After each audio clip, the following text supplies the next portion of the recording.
They're actually being posted outside my house right now. I've actually contracted Johnny as personal security so people don't barge in here while I'm casting with like nobody's going to pay attention to anything you say for the rest of the day outside of that statement.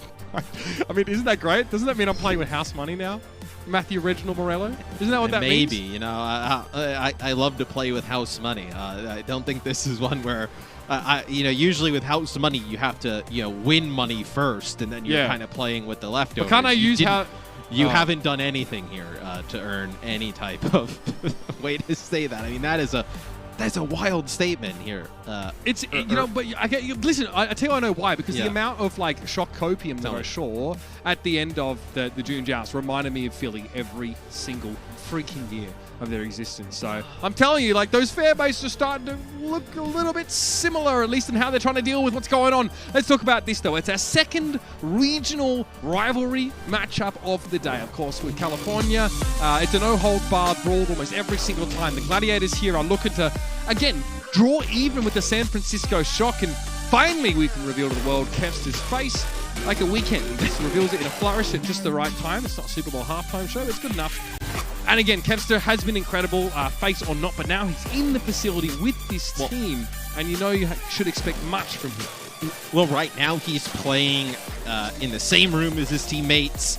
Better communication, you obviously think. They're not playing remote with probably an odd sleeping schedule and the ping, and you already see he's number 5. You know, even with all those obstacles. So who knows how high you know, Kevster can ascend to. Judging by this roster, by the way, that they put out here early on, potentially like a Batiste with a Brig in the mix, because you do have Skewed in the game to start things off. In the past, we've seen them really use him on the Brigitte primarily. Yeah, which obviously was a role that Moth filled on the San Francisco Shock, but Skewed, we gave him a player of the match on Brig because he was actually unbelievable. The guy is a nasty Brig player. There used to be a joke, by the way, because it was always DPS players that played it during GOATs, but look, it's a big deal now. She definitely has some weaknesses in her kit that you want to play around. Now, here's our San Francisco Shock, and again, the prodigal son returns. It is Arns in the DPS role. Clearly, things not so great over at T1 Academy Valorant. Back to the Overwatch League now to make a splash. You know, people were worried. You know, Violet playing the McCree. What's going to happen? Oh, well, let's just go get Ons back. That's a pretty easy solve. You do lose Striker in the mix, but maybe the losing Striker gives Glister an actual role on this team where he's not playing every once in a while. I know if I would have told you last year, you know, you could have had a Glister Ons DPS lineup, you would have been over the moon. And you do have Twilight in the game, so potentially double flex support here as well. Or some kind of like, you know, we've seen Violet play Brig of late, for the shot. I kind of like this because I think, obviously, you know, and we wish him well, Striker recently retiring or departing this San Francisco team, and I think that he and Glister had quite a large amount of overlap in terms of the hero pool. So this definitely opens up Glister to do much more. It is obviously not going to be easy to replace Striker. Like, if there was a, you know, Hall of Fame per se, like, Striker is like one of the, you know, first few people in it with how well he's performed in the Overwatch League. And I think just the consistency of Striker from game to game, hero to hero, you know, it's a large shoes for Glister to fill, but I also feel like it's a large shoes for Ons to fill. Like, people are expecting him to just come in and just be Ons, like how he was. If he's that good on the return, that is just, that is extremely impressive. But I do expect there to be some kind of adjustment period here. Yeah, I mean, it's insane, right? The gap between his announcement and him playing is the shortest I think I've ever seen, where, you know, by contrast, for a team like Dallas, they're still going to get Pioneer, they've got to get him acclimatized, all that kind of thing. So Arns is very literally being shuttled back into this roster. And yes, you're expected to perform at least as well as you did. No one's going, oh, well, Arns can throw a few games and get better. I'm okay with that. No, you don't expect that if you're a Shock fan. In fact, your team's not allowed to lose ever if you're a Shock fan. So Arns just called up Krusty and was like, hey, is McCree and Ash and Widow still in the game? And he's like, yeah. He's like, oh, yeah, I'm good. Throw me in. Be in my element. The Widowmaker here on this kind of map would be surprising, to say the very least. On Lighthouse. It would be the most Ons thing ever, though, to just come out and pull the Widow here. Okay, so it's interesting. So we did see Arns play Tracer at some points last year. We know that a bit more somber Tracer compositions have been creeping in. Now, the previous game shouldn't really give you, I guess, your idea of the meta, because I think those two teams are quite unique in their approach. This is a little closer to what we've been hearing of. Yeah, in the Sombra, very effective. Sombra and Tracer very effective against Echo. You see the hack right on here in the sky as he gets really low. So they aren't able to finish it off. But yeah, I mean, this is a good look for the Shock. This is what I think Sombra, anytime you can kind of put her with the Tracer, this is a really good counter to the Echo. Skewed obviously still showing up as one of the most dominant brick players in the league there early in the round. Oh, the stun, Kevster. That almost goes horribly wrong. Good biotic grenade connection from Shu, though. Talking about support superstars. And Kevster is going to fall here. The Gladiators do not have control of the point right now, and Answer's going to keep tickling it here. Building an EMP, Matt, would be a great result for the Shock in a losing fight. Yeah, I was going to say, even if you lose this fight, you come back and you have an EMP already. EMP Primal. And I wonder if this is something that the Shock have just read, seeing Mirror in the game. Mirror plus Kevster tells you that, you know, if you were going to run the Tracer Echo and kind of go over to some other stuff, maybe a Bird Ring in the game. Kevster gets a Pulse Bomb on a Violet. This will be a quick fight in favor of the Gladiators. Because we haven't seen, you know, Kevster has played some Tracer, but typically they've had Bird Ring in the Tracer role, and we've seen like Kevster play something like the Echo. I do wonder, obviously Tracer, one of the... I was going to say, Tracer, one of the heroes, which is probably the most affected by latency. It could be potentially that or related to that. That's the EMP. It's used defensively, but it doesn't stop Muse from getting the Primal Rage. Space is also put to sleep here, so much crowd control leverage at the Gladiators here, and Muse cannot find anything with the Primal.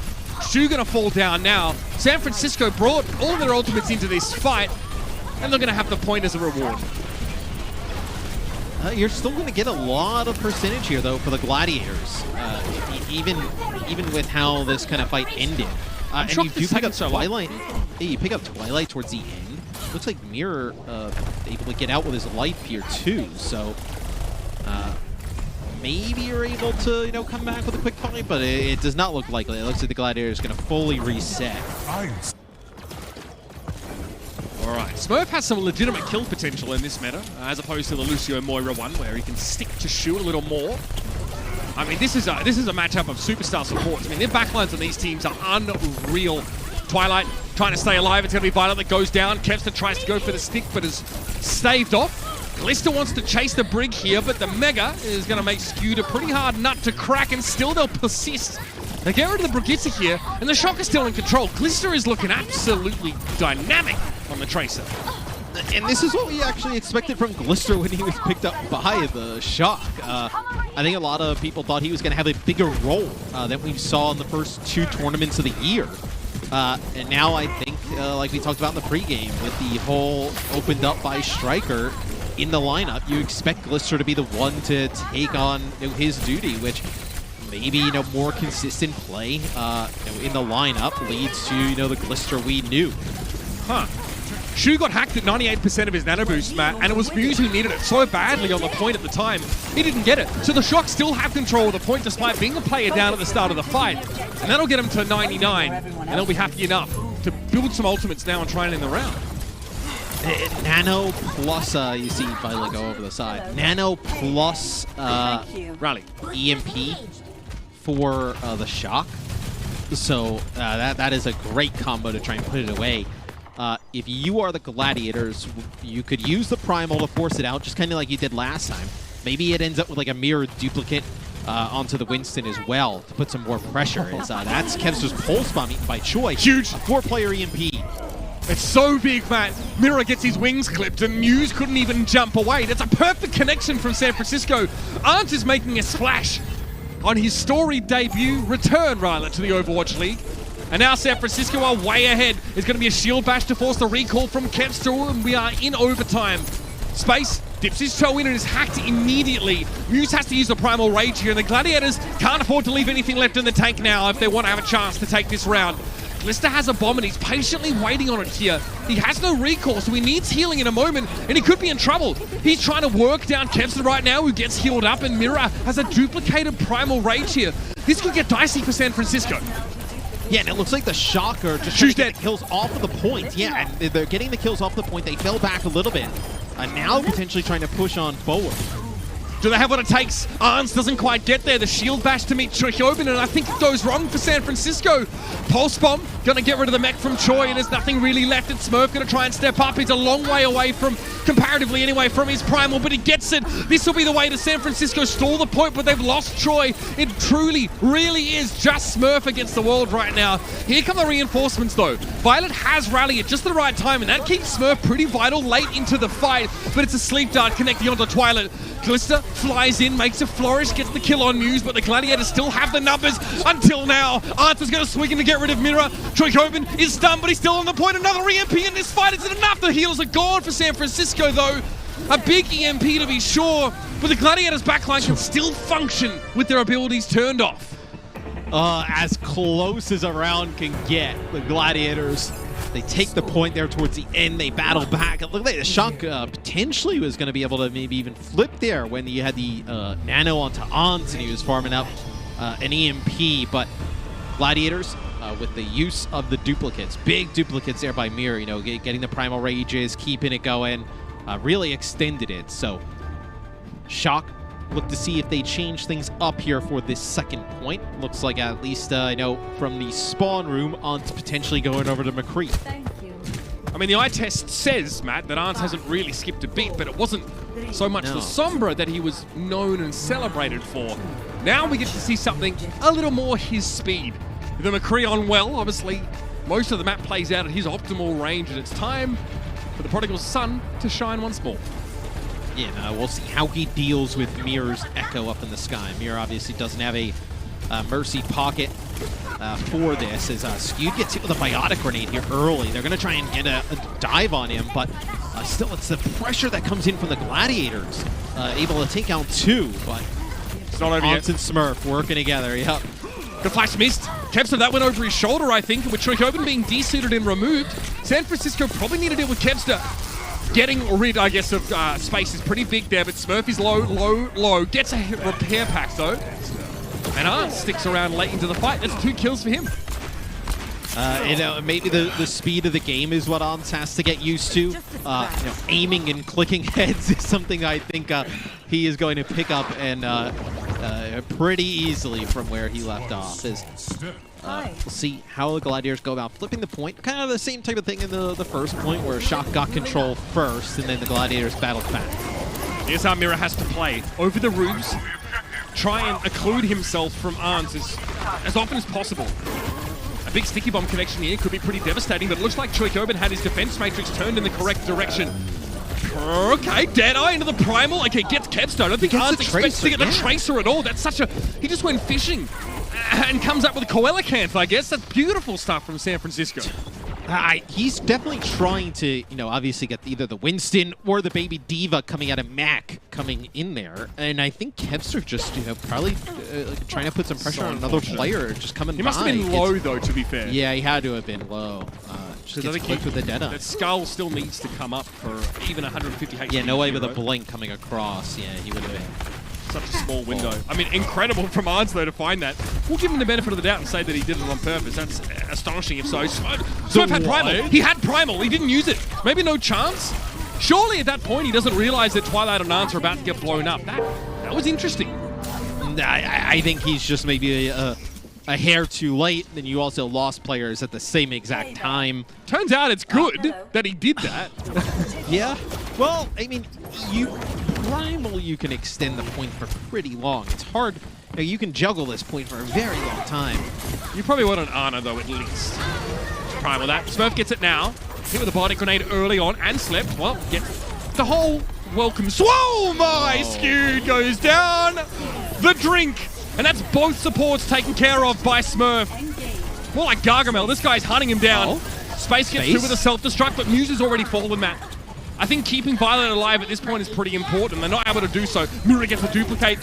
Comes out of that with just the right time to stay alive. And the Gladiators, it's an unlikely fight, but they hang on. Big bomb from space. but that's what I mean at this point. Like, you can contest it for so long. Like, you know, you say it's just a primal, but you jump on, the Tracer jumps on, the primal comes back. Like, you know, right here, the Gladiators, it didn't look good at the start, right? Smurf is able to take out a few players. They battle back.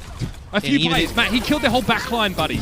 Yeah, I mean, well, he also got woken up. I'm sure somebody is going to have a talking to about that. Is Glister will take out Shu here with a pulse bomb to kick off this fight. Rally in play, though, for the Gladiators. Good repair pack. A long fight, definitely going to benefit the San Francisco Shock now unless Kepster finds gold, and he digs one up. Prospecting for Smurf. He gets rid of the Winston. With views down now, the Gladiators still feel like they can hold the point. Perhaps until now, Tricobin gets a nano boost. And he'll sit on the point here. He wants to try and get a capture. This is starting to get a little out of hand as far as the Gladiators' capture is concerned. Yeah, they have to step off for a second. So you saw Kepster alive. I believe he's kind of behind some of the players here of the Shock. At least he was. So we rally from the Shock as they probably want to get quite aggressive here, trying to open up some space. They force him back. Glister with the bomb. Okay, so some of this rally armor will persist and make Twilight a little bit harder to crack here from Muse. He'll get a nano boost almost certainly. No, it's Mira. Okay, Mira gets the nano. Hoping to build a duplicate, getting Arns, it's even better. This is great for the Gladiators right now, Matt. And they'll sit on the point. It seems like the Shock don't even really want to go too deep for anything now, but Mira's not going to give them a choice. He gets in their face. It's a copied Winston. He'd love a Primal Rage. Almost knocked off the map by the whip shot there, but that's the Primal he was looking for.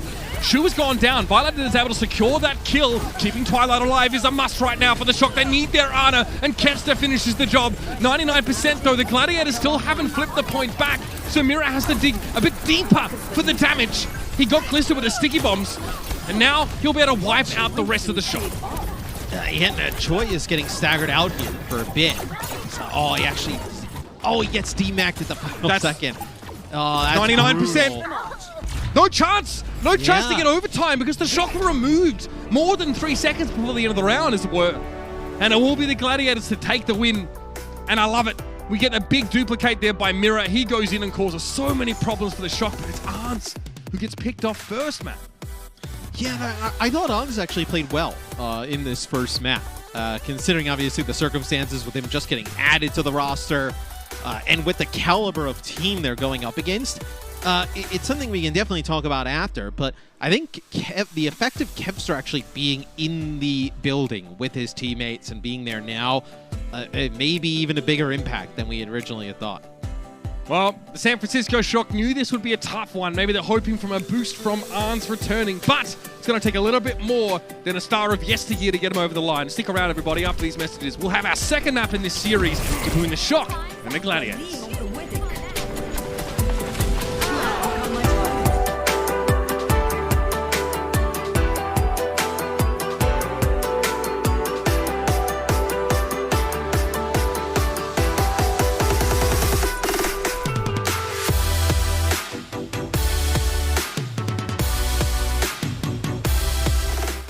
The Overwatch League is brought to you by T-Mobile, America's largest and fastest 5G network.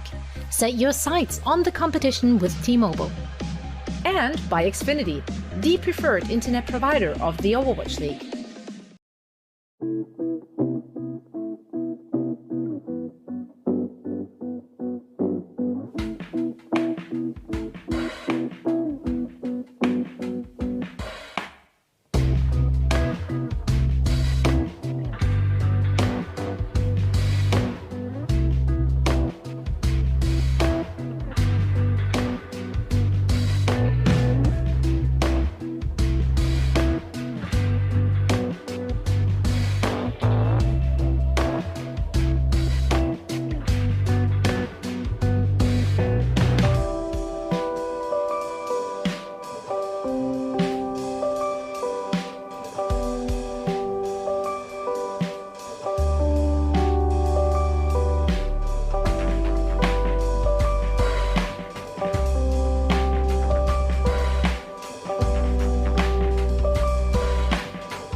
The Overwatch League is brought to you by Coca-Cola, the official refreshment of the Overwatch League, and by IBM, the official cloud and AI partner of the Overwatch League.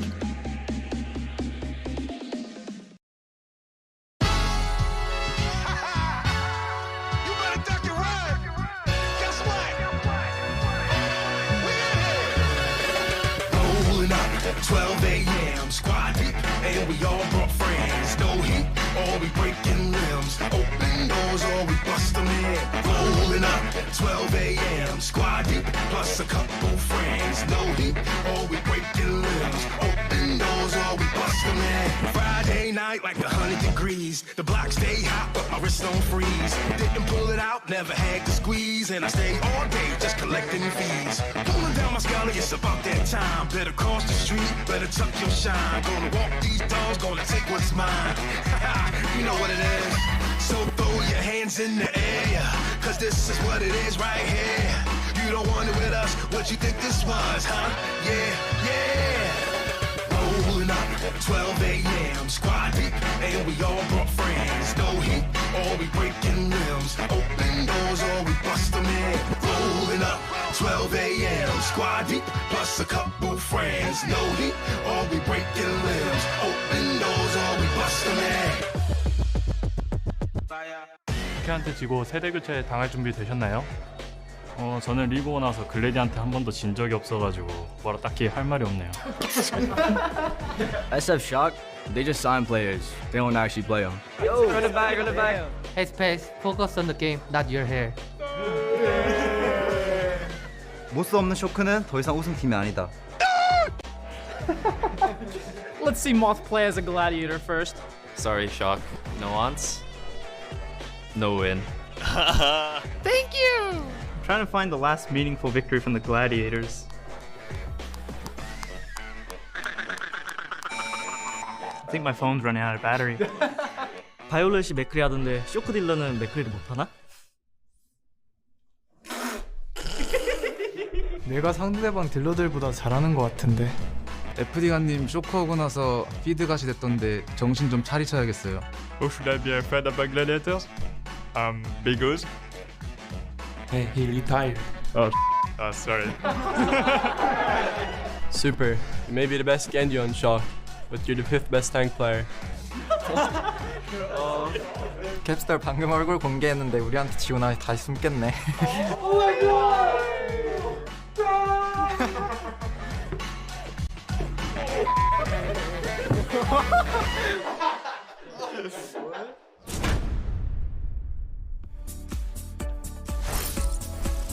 Okay. How about that one? These two teams were more than ready to take each other on coming to this week. There's some heat there. They're like that. See me in my Call of Duty days, but there's some heat there. All you do is repeat the same thing over and over, bro. At least these guys got some damn variety. Yeah, exactly. Here's the top 10, baby. Space and Choi Hoban on the Divas here. Yeah, we go yell at these guys. Go on. How are you going to yell at Space and Choi? 4 and 6 respectively on Diva, man. Pretty Filthy good. guys. Pretty good. There's still a few players above them, but pretty good. Space and Choi have really been kind of like mainstays of the Overwatch League pretty much since the beginning, right? Once Choi came in with the Shock, and then Space, whether it was on the Valiant, and then the Gladiators, they have been at the top for a very long time, which I think is even more impressive when you kind of look around the league and see which players from the beginning and inaugural season are still here making a big impact. As Birdring comes in, he's one of them, right? He's been a big player for a very long time. He comes in for Kevster, so they'll keep mirroring the game. We'll talk a little bit about what that means potentially compositionally, as Moth comes in for Skewed, so this tells you going to see some Lucio in the mix. And then for the Shock, we have some changes. So Ants comes out, Nero comes in. So Nero, we've been seeing play a lot of like the Flex DPS, whether it be, the Hangzhou, the Echo, things like that. Then Super Echo. Yeah, Super comes in for Smurf, and then FD God comes in to play the Lucio, you think here, for Twilight. So big subs across the board for both teams. What does it tell you? The next map is King's Row in this set. So this tells you Reinhardt, Lucio, we're going to play fast. brawl it out. That's why Super comes in the game, right? To play the Reinhardt in these types of situations. Yeah, it's the kind of map. I want to say, did we have it in the June Joust, or was it out of rotation? I believe it was out of rotation. I believe yeah. So we see it come back in now after. Yeah, I don't think we've seen King's Row in a while. Right. Yeah. So that returns, and we didn't see much of it, to be fair, last month, and it would have been weird because we would have seen a bunch of Winston-based compositions on King's Row, which is really uncommon. Here's your map leaderboard, all time for King's Row, presented by Xfinity. In San Francisco have both dealt and received a pretty filthy pace, and that was last year. Remember that unlike Assault maps, there hasn't been any change to sort of these escort type maps that would make it harder to get faster times. So 2020, that's pretty recent. That says so much about the San Francisco Shock team in 2020. Glass cannons, they hit real hard, but it's a double-edged sword, Matthew. Yeah, I believe thinking back to it last tournament, we had Bonnie in the pool for sure. Yep. And then was it Eichenwald and Blizzard World? Yep. Rialto? Rialto would be an escort. Sorry, that is an escort map. Yes. So you're right. I was like, are you trying to sneak this in? I was like, I love Rialto as well, but Rialto would not qualify as a hybrid map. Unlucky, really. It'd be cool if it was a hybrid map. Because I love it. What do you make of this? So Doomfist for Mira on defense. Interesting. So obviously they don't want to play anything Reinhardt based. This is what Doom Sombra Dive was a thing. World Cup, was it 2019? Where that was the finals was like China. We were USA. still out. Yes, we were still outside at that time. Yes. At BlizzCon. We did see Sombra Doom play during that. With pretty good stuff. Nero busts out the Torbjorn, so maybe they know that this is potentially a thing. They see it coming out of the spawn door. They want to play a little bit more static around the McCree and the Torb. I don't know, Nero. Riveting stuff. Let's see how we set a turret up for this. Maybe it's I'd also say we talk about Torbjorn in more of like a static way, but with the ability to there it is. With like overload and being able to get some more armor and health and do some serious up close damage, he's pretty good in terms of like a brawl type of hero. And the turret actually just kind of creates a crossfire. So there are multiple ways you can kind of play around it. Obviously, it doesn't pay off at all here to kick things off. As Mir gets a ton done. So they'll actually move Blister over to Reaper. So this is actually they're trying to brawl with the Torb in the mix. So. That's the game plan here. Your rate of fire on your right click when you're overloaded is extremely high, though. It is right. It's very dangerous to Winston. He will get blown up pretty darn quickly. So the Gladiators have to give a wide berth to this kind of setup, and that allows Violet, gives him the space to set up this Ant Matrix, but he's run down by both DPS. First it was Birdering with the hack, then Mirror comes in with his second kill. He's nano boosted right now. That's 3 for the Doomfist. This is pretty brutal for San Francisco. Yeah, absolutely. And that was actually a hack that went onto Violet from Birdring from the side by the hotel, which she's not able to put down an Ant Matrix or anything. So Violet goes over to Ana. So what's interesting about this I'm getting dizzy. Oh, no, now he goes back to... I was going to say, what's interesting about Violet on Ana is he doesn't really play it. That's when they bring Twilight. He used to play Ana a bunch last year. But it's not really been his role so far. Thought to switch, thinks better of it. And there it is, Meteor Strike there. The intent of that, I think, was to probably damage the Immortality field at the same time. They are They're getting mauled. Spawn killed. They're getting spawn killed. Yeah, I mean, it's a good old-fashioned spawn kill. And the worst part is, so you're the Shock. You don't have the speed boost here. You're playing with the break. You want to brawl. If you start investing these ultimates, yeah, I mean, this is going to happen, right? I was going to say, a big EMP in the way. This is a primal rage use as well. Yeah, I mean, you probably didn't need to. I mean, it doesn't matter, I guess, because you can build another primal when you get nano boost in the next fight. It's just interesting. I mean, they could nano the Doom. Oh my god, they are. Oh, Mira! Okay. Super just gets uppercut into next Tuesday. Meow! That's not good either. Nero was not ready for that. Mira just descends upon the turret. That Air Matrix doesn't look great. Nothing more than a window dressing at this point, and Mira can get out. Yep, just like this. Force cooldowns and then drop back in. He avoids the hotel for the time being, or gets to safety as the Gladiators take some casualties, but still, they can come back in with full force. Yeah, you're not going to have anything to work with for the Gladiators, but with a Doom Fist, you come down from the high ground, and all of a sudden you just one-shot somebody, so... Shatter on space. Super there, ready to deal with Muse, and Glister also gets rid of that Winston. That's a trade though. Violet and Super have fallen in this fight so far. Glister might have to go for a Death Blossom, but he needs space to be able to mech for that first. He'll just take the space instead. Nice boot, but Glister knows it's time for the Blossom because the Gladiators have no choice but to stand and deliver. Space gets Nano, they keep him alive in the mech, and the Death Blossom was already shut down. The Diva's doing so much work. Oh no! The EMP and the Biter Grenade at the same time. Glister couldn't heal. Choikoven is so low, and Birdering, he's chasing that kill. Molten Core thrown at the point, but Birdering still 100 HP and happy to get out. Still, the Gladiators had to step off. The Molten Core forces them away. And the Shock get a reprieve. All right, so the Shock barely get it unlocked here. What do they go with compositionally here in this Streets phase? It looks like Super will go back. He'll play the Rhine. Do they want to still go with a Torb? Is that the plan? They don't have a Lucio to get these fast engages, but they're really just kind of banking on the Gladiators kicking the fight off with the Doom. Yeah, with the Doom and the Winston. So you can still play the Torb here. You'll have an Ant Matrix for this next fight.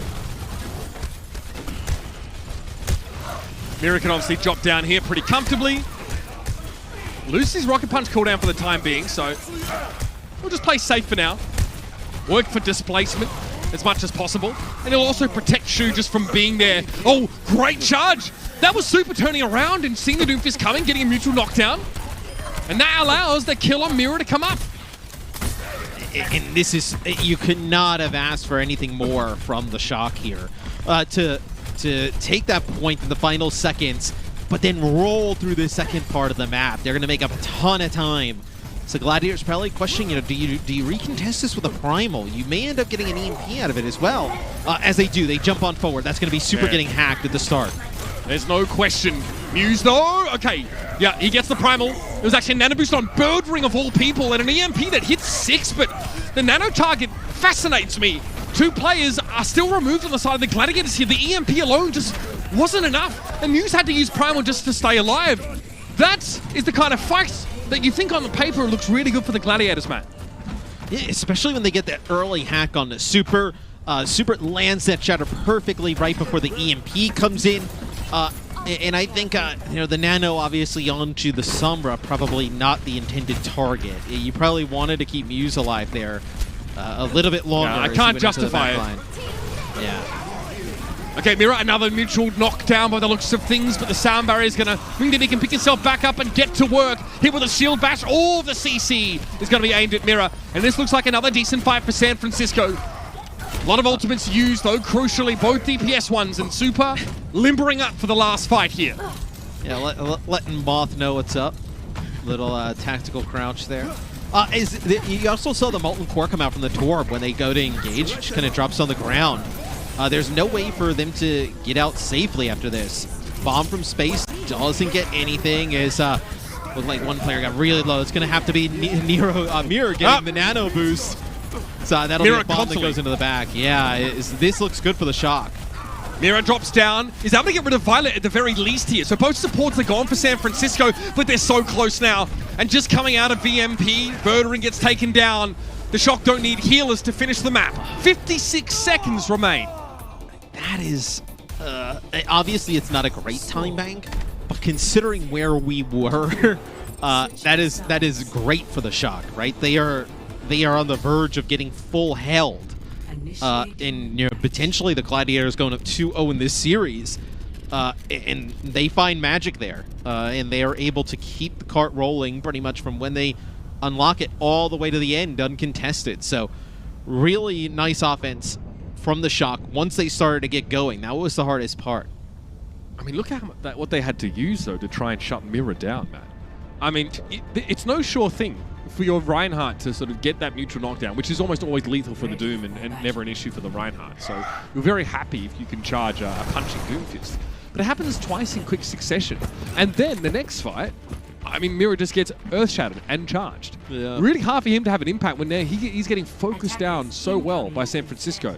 It takes them a while to get the measure of the Doomfist map, but once they get it figured out, you can see they look much more confident in pushing forward. And they'll play May McCree the Shock on D. So they'll move away from the Torbjorn and the Reaper. You need, I mean, you could play it on defense, right? But you wouldn't play it at the start. You have to kind of respect the fact that they could play some type of like long-range hit scan or McCree here, where you would have been in trouble with like Reinhardt Reaper Torb against something along those lines. So let's see, Mirror potentially goes back to the Doomfist. Yep, as they'll play this dive on offense. Birdwing gets himself into the back line pretty early on. Undoubtedly, San Francisco are expecting to see the Sombra once more. And again, it's a short jump from using a shield down. It's just a scout, maybe bait some form of aggression, but San Francisco are as canny as they come. Yeah, Here it comes build again. up a nano potentially. Okay. San Francisco just bend back there. They see Birdwing. He takes an ice spike from Miro and is forced to translocate out. That's a big boop, though. Miro has the ice block and then wall himself to get away. You can see how much he fears getting separated from his team. And FD God, well, that's an FD God special, Matt. As he is constantly, I think it's something that's really like plagued the Shock is, you know, he's had a lot of incidents where he's like the first player to die in a lot of these fights. Him and Moth, very different players. So Choi and Mirror having a 1v1 there doesn't work out good for Mirror, but very different players, those two. So Biotic Rennie that hits FD God and Nero, so they're going to have to back up a little bit. They're going to have Super back in the mix now to try and contest. You see that hack come down from the high ground, though. Really nice hack there from Birdwing. It's gigantic. Space gets frozen briefly, but it's all Nero can do to keep some sort of presence on the point. News gets rid of that immortality field and the discipline not to chase the kill on Violet. Really impressive stuff. Super caught on his own there. That was a San Francisco wall that left Super on his own. I was going to say, that is their, they walled off their own main tank, and now we're all staggering out. So, a few more players here. You know, Violet, Enjoy. I don't think they're going to chase this. Yeah, they'll let it go. But you know, for this next fight, you know, the Shock probably want to take one early. Potentially want to move Miro back over to Torb.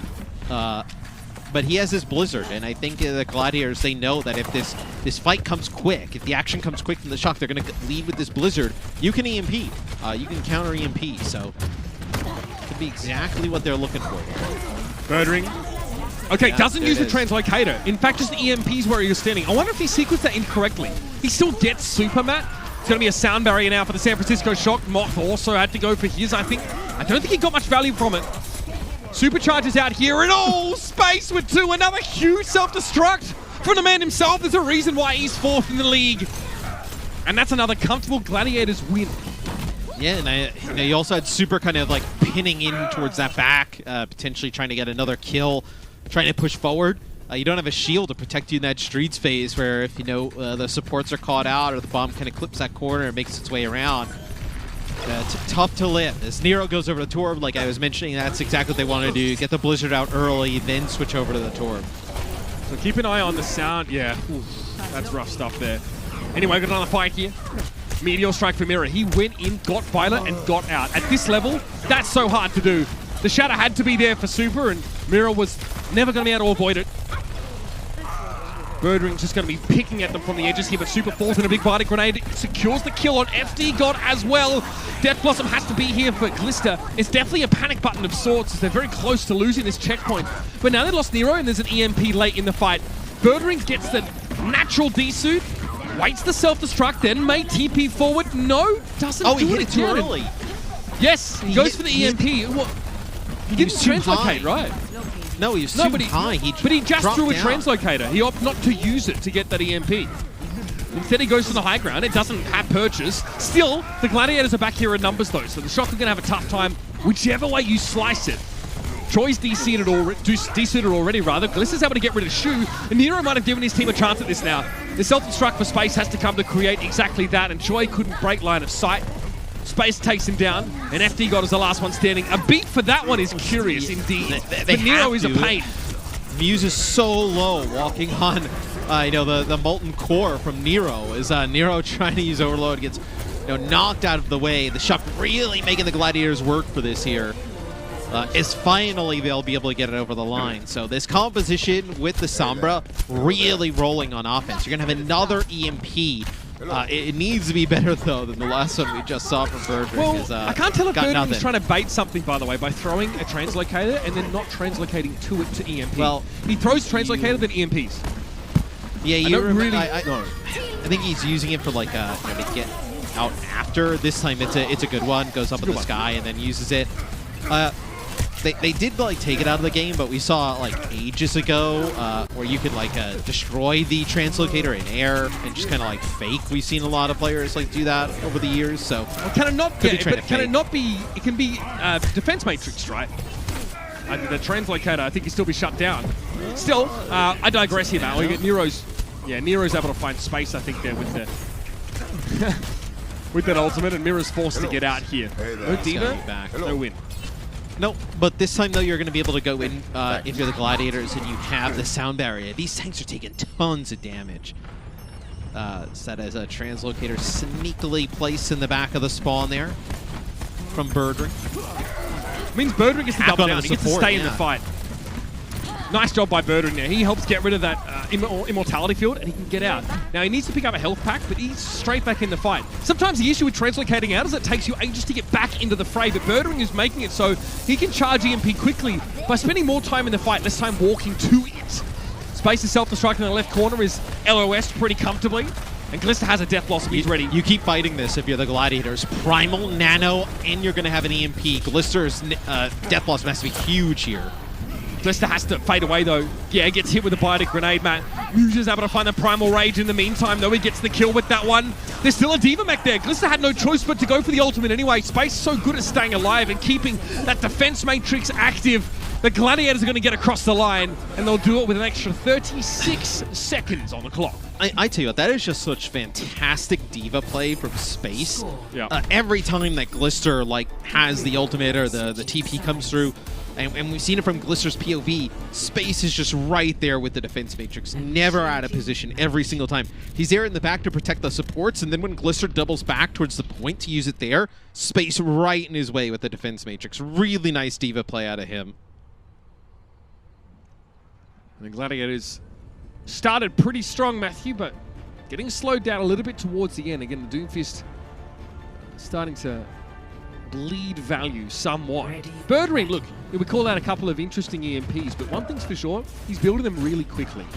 There's been plenty of those available for the Gladiators, and you'll notice that Birdring's pretty happy getting, Glister and Super maybe, or just a couple players. Really shutting the Reinhardt down is big here for the Gladiators. Yeah, and we'll see if they can make it happen on defense. So the Shock will come out. They'll run the Torbjorn on offense. This is what we've seen them have the most effect against the Sombra Doom with. Can they be able to break it? We can take a look at this. I believe this is Space's bomb. Goes right over the side as, not able to get out of the way. So can you, because you can farm up an EMP rather quickly, especially against like a Rhine D.Va.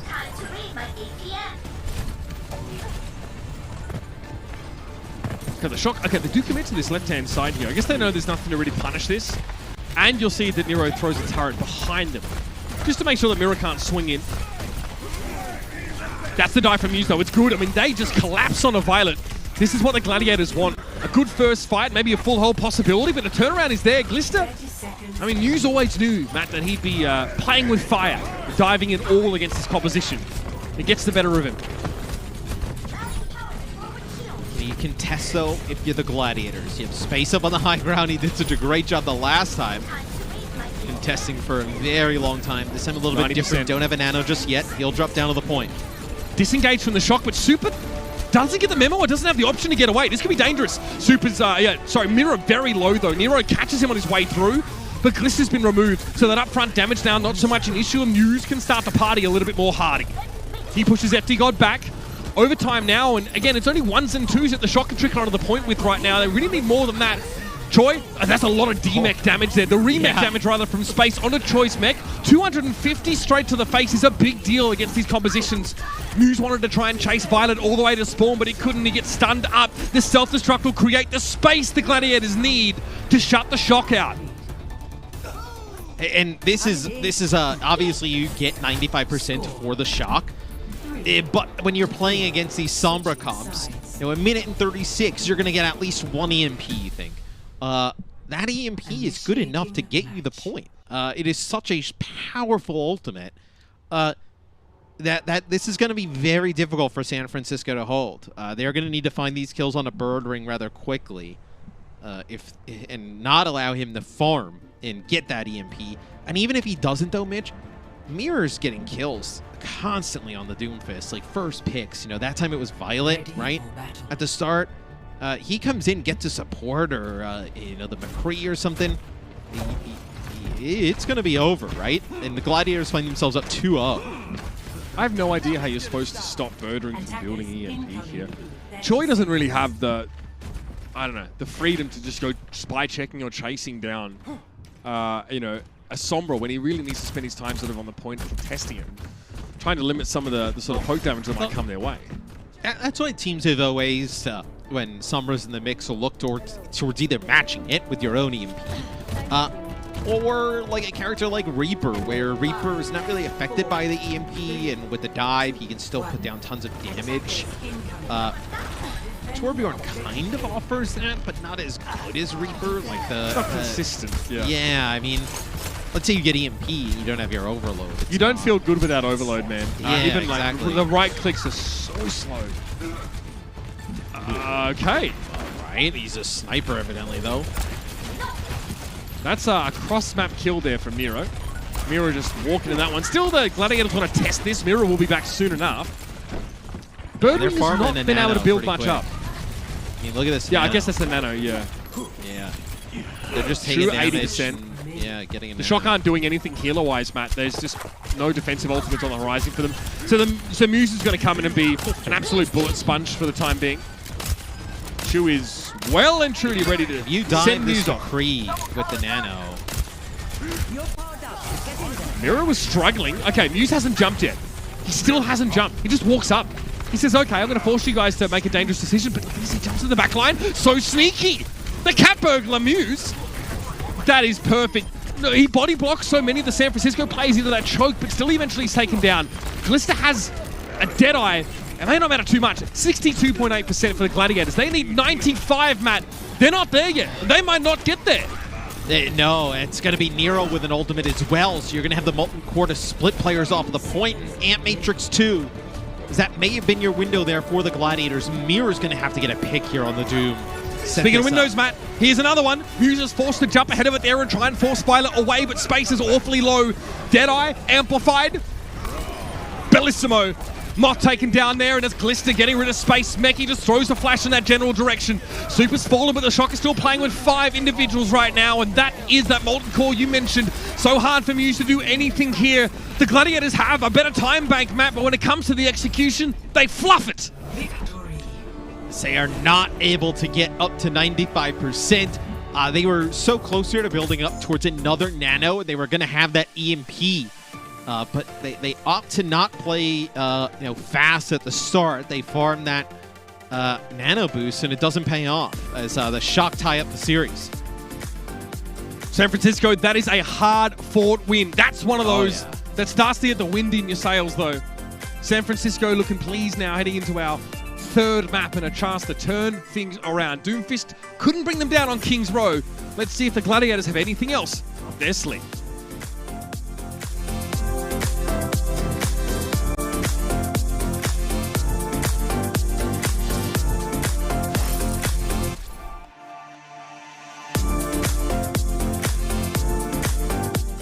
The Overwatch League is brought to you by T-Mobile, America's largest and fastest 5G network. Set your sights on the competition with T-Mobile. And by Xfinity, the preferred internet provider of the Overwatch League.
The Overwatch League is brought to you by Pringles. Stay in the game. And by NetApp, the official data management partner of the Overwatch League. Big shout out to those who submitted their fantastic creations to the June Joust Frag video contest this year. We've actually narrowed them down to the top 5, and now it's your chance to vote for the winner. Head over to blizzard.wishpond.com / we don't use bit.ly links, no. / June-Joust by June 26 to cast your vote for the winner of the $3,000 grand prize. Get in that one, get involved. Again, there's money on the line. I've seen some incredible submissions so far, and we need your help finding the best one. Have any of them included our footage from Casters to Masters? I actually, I went through days of hypnotism to try and scrub that from my memory. I don't think so. Maybe from the other perspective. I mean, you might actually get to see some frags there as well. If you want to know how to take down a Bastion comp, I mean, look no further than last week's Casters to Masters. Here's our substitution though. Mira gets subbed out for Kevster. He comes back in. There's actually quite a few subs across the board here that you'll notice. As we're heading to Junkertown. Spoilers. We see a very different kind of map, different kind of play style, but Super remains in. Yeah, quite interesting. So Skewed comes back in for Moth. Tells you they're going to play some more Brigitte. Brigitte with the Batista, potentially. Kevster comes in, maybe double Sniper, but when you take a look at the Indeed player resume of Skewed, is I know prior to the Overwatch League, you were kind of wondering, like, well, how is he going to fit into this lineup and whatnot? And he's played quite well. I think a bigger role than I expected coming into the season. Yeah, I don't think any of us really expected him to get on a hero like Brig, where nowadays it's a little bit harder to make your presence felt and dominate to the degree that he had. He was on, what was it? Oh, geez, Geekstar? OZ Gaming, I can't remember that.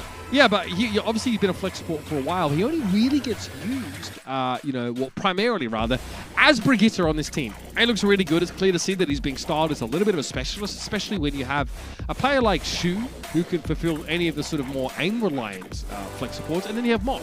So really, the Gladiators have everything they need. Not many teams can boast a Brigitte specialist, man. Yeah, it's true. We don't see a ton of teams have somebody that specializes in that. I mean, the Shock almost... the Shock kind of have like an honest specialist, right? With Twilight in the mix, but nobody that specializes in Brigitte. One thing I'm actually more surprised about is we don't see Ons come in here. Right, on a map you might expect there's more long-range hits can, yeah. Right, like we know Hangzhou, like you see from the Gladiators, potentially. You played him on map 1. He looked fine on map number 1. Maybe even Onso probably feels like, hey, maybe I need more time. Like, let's kind of, go back to some of the things you guys are doing and work his way in a little bit over time. As the Shock, this is where you push the D.Va up, because D.Va can't crouch. You hear the footsteps. So they start to push up Choi close to the door as they want to brawl it out. So, Moira Lucio, close-up composition, beef your DPS with the Mei and the McCree. So, see what the Gladiators' answer is for this. Yeah. Widow does nothing against this close hold, so you have to switch this. No. 10 times out of 10. The Kevster Doomfist, okay. Okay. Much the same way as Mira, Kev's defense is a bit of argy-bargy himself. Again, pretty conservative as far as Doomfist play is concerned. The Shock post themselves up inside a small room. It's kind of tough for Doomfist because people are standing in the doorway. Boot from FD God creates some space, but eventually San Francisco are going to start to struggle in this position. That first shot not connecting. A kill on Shu would have been massive there for Glister.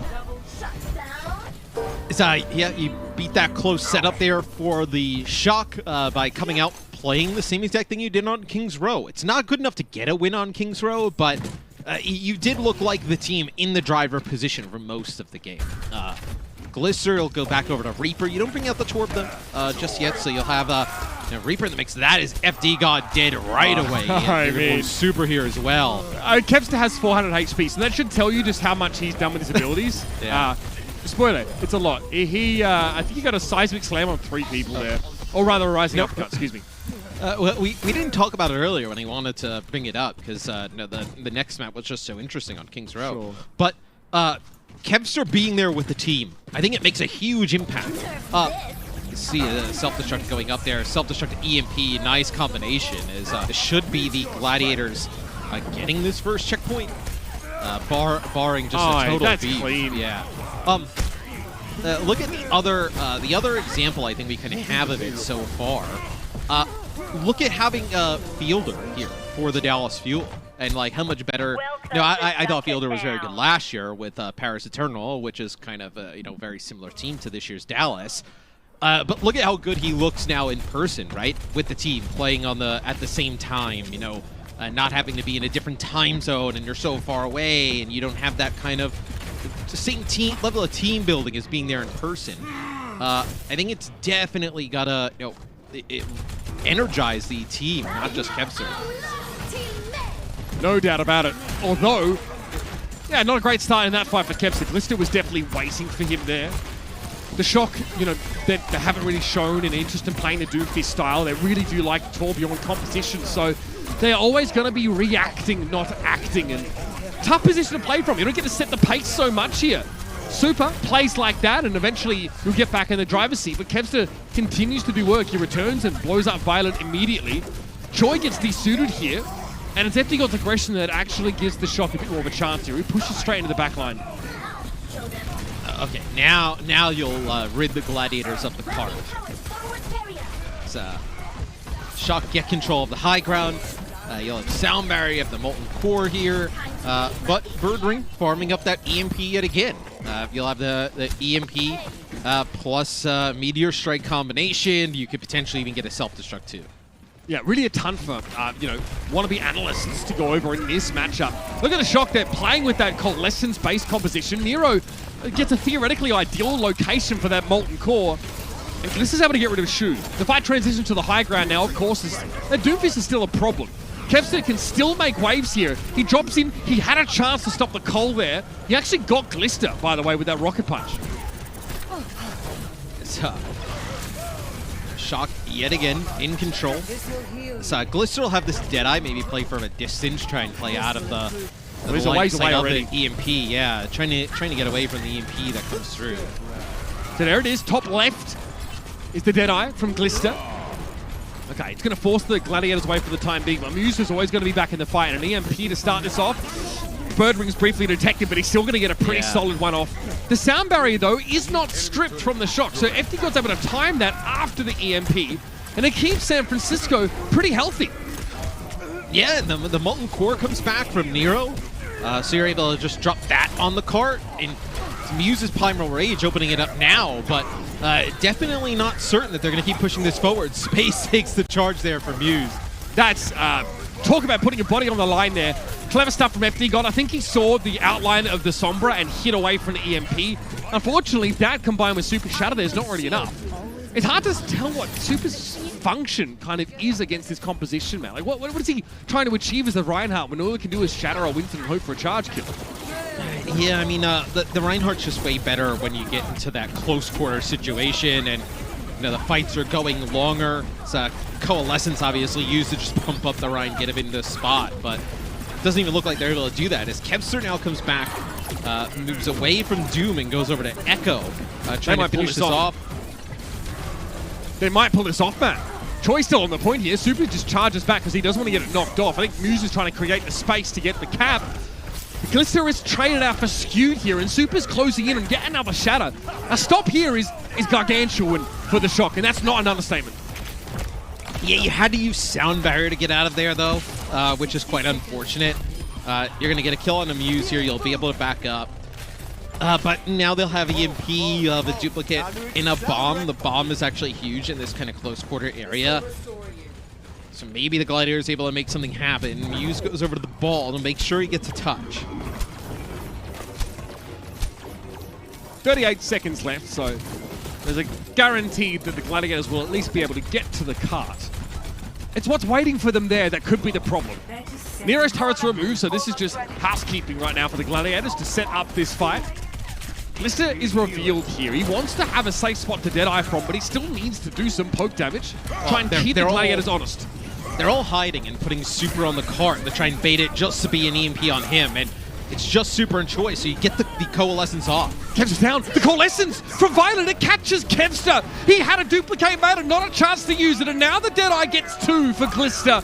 The Gladiators looks like they run short on steam at a part of the map that teams. I mean, I guess unless you're the Dallas Fuel at the the June Joust finals, but not often do teams get stopped there. The Shock play such a grindy composition, and it finally pays off for them.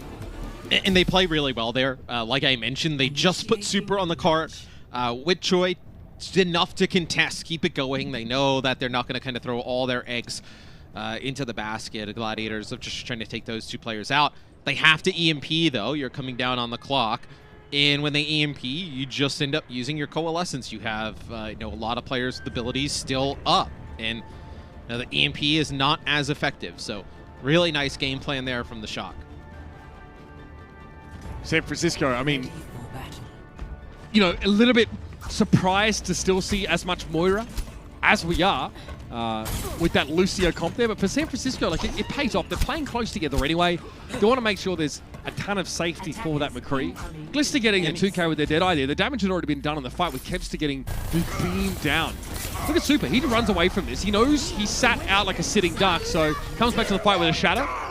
My God. By God! Great. What a combo. I mean, I did ask you, Matt, like what Super does here, or how rather he achieves like the win condition, because it seems not very fun. Like you're playing against Doomfist, you're dealing with Echo as well, a lot of displacement. Winston's kind of annoying for you. He really had to be so disciplined there. So I wonder if they, I wonder if the Gladiators expected substitutions here for the Shock, and they would have had to match a double sniper. Because if you saw this same lineup, they potentially would have kept Mira in to play the Doom. Kevster was on Doom for a little bit, then moves off of it. Sure. Now we see a Genji look here, where Genji is not the best against like a Torbjorn, right? Neither is the Doomfist, but at least the Doomfist has the capabilities of the one-shot kill. It's another nano boost caddy for Ana, at least.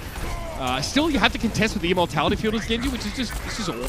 The Torb turret is just putting in work. Great flash. Glister, I think he gets hit with a whip shot there. He shrugs it off, happily enough, but Troy's able to clean up. San Francisco, great start for them now, knowing how they've already set the win condition after their defense in the second phase of the map. They get a lot of damage on the DPS there. They get a lot of ult charge built up between Glister and Nero. And now you can just drop the Torb turret on the cart. They haven't really built towards that EMP in a huge way. And what, if Muse jumps in, we'll have that nano. There's still just so much damage, close range damage for him there. All right, Muse gets nanoed. He dives in, but not too deep. Glister does cancel the Deadeye. Nero going to try and create some space, and yeah, he leaves Muse out at sea essentially because there's a gulf between them. It's a molten gulf. It's a straight, none the same. I was going to say, Kevster is deflecting. He's just getting shot in the back by the Torb turret. I don't know what he's hoping for with the Genji here, man. Maybe you kind of think it's the nano target with the blade, but clearly the nanos have been going out to Muse. They will not get back on, recontest. Yeah, the Genji's a little bit of an odd pick. Unless you can really put pressure onto Glister and take him out, it's not going to be that impactful. Even then, it's really poor against the Torbjorn. EMP catches 2. That's Super and Choi go, but infected. And they're not bothered. FD God just pops Riley. Violet is playing Batiste, so there's no shortage of healing throughput. And Kevster has been pretty reluctant to pull the blade here. It doesn't seem like there's many opportunities for him to do much with that. Super sits on the cart. He's going to wait for the nano. I mean, you'll have a nano blade coming up next. The bad part is you're looking at this potentially as the final fight of the map. You did not make a ton of progress here in the second phase, so you don't have an EMP, you just have the nano blade combination. It has to be big, but there's going to be a Shatter Deadeye bomb in the mix, so it potentially goes for it, and he gets hit with a Shatter, and he kind of banked on this one combo for everything. Nano blade time, FD God's already fallen, and the Immortality Field was not far behind. It's got to be 3 for Kevster, and sure enough, Glister falls by his hand. Nero's able to deal with him there, and finding 2 kills is pretty big, but Muse has to respect the right click of the rivet gun for sure, but eventually San Francisco is shut down. And Kevster goes over to Doom. Knows they need that one-shot potential because there's a ton of ultimates on the other side coming into this final fight. The shock, as soon as the Nano Blade comes through, it gets like one, even the second, just even the first player. You know there's no reason to invest anything into that. You may as well come back, fight another day. So, support ultimates used in that previous fight, but still a lot of the shock and awe abilities here available for San Francisco, like this one. Nero trying to fill the room up here. Okay, and Kevster rather, excuse me, has to get away. Super goes for the shatter here, and they're trying to really bully Muse, who gets stunned. Flashbang has to use Primal here, and he's pinned. What a great lineup from Super. Glister is protected once more from the menace that is Muse, and he'll stay safe for now. San Francisco are a little bit split, and that allows space to delve in and get rid of Nero. But the rally now, they'll group up around this, and Skewed is left on his own as well. This is a desperation EMP, Matt. The Gladiators have to slow the shock down, but Glister benefits from that immortality field. This has got to be a San Francisco dub. Yeah, this looks like a shock dub as Skewed goes over to Lucio trying to make it back. He was up on the high ground. Had to rally just to keep himself up. He touches. Yeah, but yeah, look at this. Wow. The Amp Matrix right in the middle. You can get the window through both sides. It's the shock. They have figured out how to play against this comp. They are no longer scared of this Doom Sombra. So the Gladiators, they got to have an answer coming into this next map. They looked like they made some substitutions. Potentially they thought Once was coming in here to play more long-range hit scan. See what they come out with on this next map. Yeah, really interesting point, Matt. Maybe there's some merit to what you said about San Francisco setting up for an expected roster from, the Gladiators setting up for an expected roster from San Francisco and not getting that. And then, putting Kevster on Doomfist and some odder assignments. Either way, the smoke clears and the Shock are now ahead in this series. And all of a sudden, it's all turned against the Gladiators. Stick around and see if the Lions can shields up and stay alive.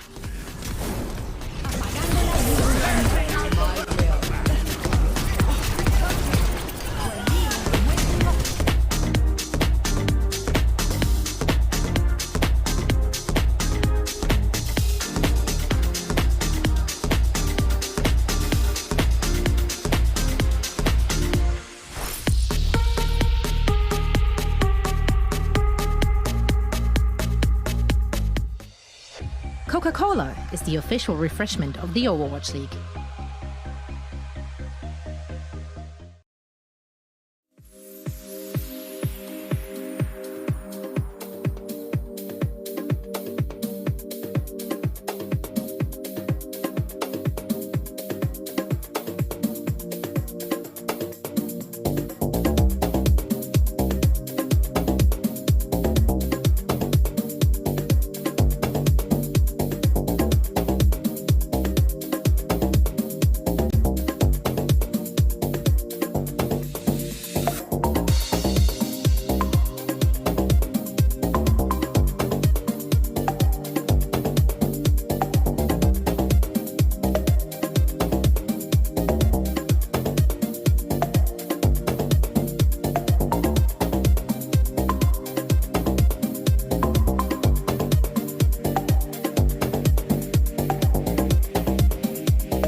All the time seemed right for the Gladiators to become legitimate top table contenders here, heading into the Summer Showdown after a very impressive June Joust, in all fairness, Matthew. They look very, very good through their qualifying matches, only to falter at the very end. But a chance here to be, 7-2, equal with San Francisco Shock after beating them in a game. Seemed like a fantastic way to start your campaign here, but things have gone south ever since that first map. It has still been very close, though, between these two teams. The first map, the Gladiators, they handled the Shock rather easily, although they're both very close and never felt like they were in a lot of trouble. But the last two maps, the Shock have really bounced back. Having Super come in and play the Rhine, a lot of Torbjorn comps has really thrown them off. Yeah, it looked like they were ready to deal with, like you mentioned, a double sniper composition, or at least we saw Kevster in the game, and we thought, well, okay, Miro we knew was very much a designated Doomfist player. They'd been using that to try and terrorize San Francisco for the entire series so far. So seeing him subbed out makes you think, okay, I wouldn't have been surprised maybe if you see Smurf get brought in there as well, subbed out for Super, but San Francisco, they really stick with that same composition. Now, there's a vast difference between Junkertown and Kings Row as maps, and quite often, the compositions look vastly different as a result. So this is not an unreasonable expectation to make, but it was that same San Francisco lineup, and they were ready for it this time. They were ready to deal with this dire pressure. It's so funny. Just after I said that, Kevster was looking pretty conservative on Doomfist, he starts going super aggressive and sort of leaps into San Francisco. And it's tough because Glister's playing super safe. Super is playing very safe as well. And Nero is playing Torbjorn, for Christ's sake. This guy, such a problem to deal with. Yeah, as Torb was never used on the offensive side really in the past, but over the last, I think, real year, parts of last season into this season, a little bit this season, but we've seen Torb a lot on control maps, offense, and used in multiple ways. You can play slow compositions with the Torbjorn. You can also play, really kind of a brawl out style with the Torbjorn as well. We've seen teams get good use of it. It's definitely given the Gladiators some problems. Absolutely. The Molten Core, I feel like, has been maybe less relevant, right? Especially with the rather mobile compositions that, the Gladiators have been playing. It's the turret. That we saw that there. I think you had 10 turret eliminations per 10 minutes here. That seems to be such a pain to deal with, even if, it's deployable. It's only got a little bit of HP. You can destroy it from range, as we saw Shu doing on Ana on multiple occasions. But when push came to shove, when it came time to dive, there was a quote-unquote seventh player to deal with on San Francisco's side of the field. It's the off-angle chip damage. It takes your view and attention for a few seconds. We do have subs for the Gladiators. Same lineup. Kevster still in, Bird Ring as well. No Mirror coming back in. Ons Glister will be the lineup. So Ons comes back in, Smurf in for Super, and then you have FD God going out for Twilight. So next map is Volskaya. Tells you they want to play some Ana here. Obviously, bringing in Ons tells you they want to play some type of, whether it's McCree, Ash, Glister probably moves over to Tracer here. And then you'll also have Smurf come in and play mostly Winston. So look for this to be a map where both teams come out with a lot of aggression. I like that you hinted Ash, Matt. We saw it a bunch in our first match of the day between Paris and London, and Onigod looked like he was really able to get a lot done with it. Granted, Onigod was playing against the team in the Spitfire that wanted to play a little slower and actually gave him those opportunities to do with chokes, being a bit more ponderous to build up those bobs and to get a lot of value with Dynamite. The Gladiators don't want to play slow. They don't want to play shield tanks. They want to play, a composition that is based around Winston. They'll bring Brigitte, but, they're playing Sombra, they're playing Echo, they're playing Doomfist. They want to get in your face. If there's one thing San Francisco can be sure of over the course of this series, is that they won't have to start any of these fights, attack or defense. Well, they might not do it now. You don't have Mirror in the game, so you're not as locked into the Doomfist. Could you play Tracer, Sombra, and play a dive like that? You could play maybe the Widow here. As they look on offense, it'll be Onson Ash, like I expected. Ana in play, and then Tracer. So nothing too surprising, at least for me, from the Shock with what we've seen from them today. I do wonder why you bring in Ans here on Volskaya, but not for Junkertown. Maybe it's just because you won King's Row and you leave the same lineup. Yeah, you're playing the right on Junkertown as well. It just seems less likely that you get that sort of slower comp on that map. Yeah, it seems kind of odd that he would come in when you're going to still kind of have the option to play some of those long range. So we do have a pause here. We'll figure out what's going on in just a second, as looks like Violet gets up from his seat, just runs away rather quickly. Yeah, but I think you probably could have used Ons on Junkertown. You end up winning it, but maybe they decide to run the same thing. And I don't think it's that bad of a call from the standpoint of the Gladiators looked like they were in position to win King's Row, right? If you win King's Row, you consider probably just running the same thing again.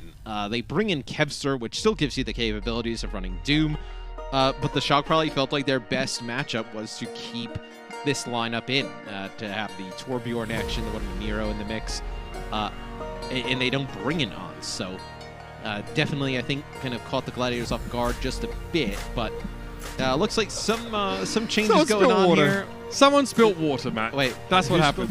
Wait, what? Yeah. Can we get a replay? Do we have a replay of Violet spilling the water? That would be hilarious. Okay, I'm not 100% sure that it was him. Actually, wait, is it Glister cleaning? Someone's cleaning it up around his table. Well, no, Glister's Ons has his hands up like I didn't do a thing. That's a mouse pad. So looks like potentially a water leakage onto a mouse pad or something. Pretty serious stuff. This is all right. So Glister now going to be playing with a moist mouse pad, Matthew. How do you think that's going to affect his performance here on Tracer of all heroes? I mean, that extra, the hydroplaning of the mouse maybe makes it easier to dash around. I get it. Hydration is key, but but tell that to the Gladiators. Don't put it. I mean. they put the poor guy in Orisa. I mean, come on.